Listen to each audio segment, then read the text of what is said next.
Hello, ladies and gentlemen. It has come to our knowledge that a man can be able to knock 400 women. Wow.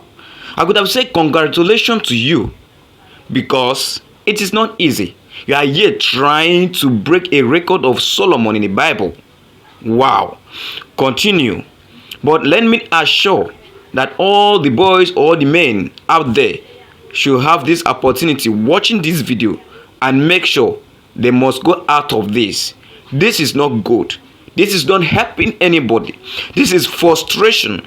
This is cutting people's minds. This is not worthy.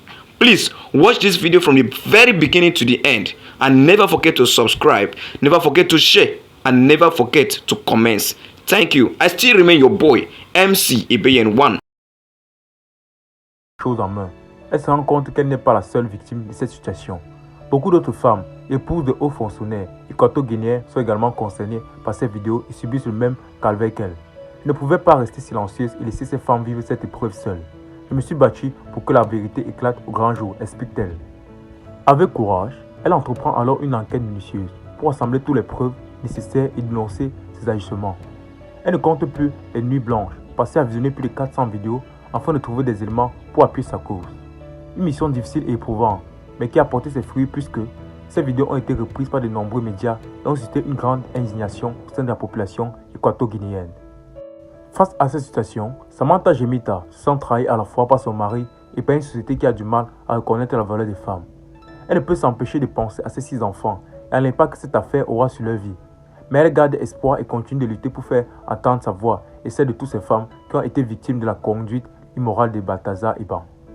Aujourd'hui, elle espère que la justice sera faite et que son mari sera condamné par ses actes. Mais au-delà de cette affaire, elle veut avant tout que les mentalités évoluent et que les femmes soient respectées et considérées à leur juste valeur.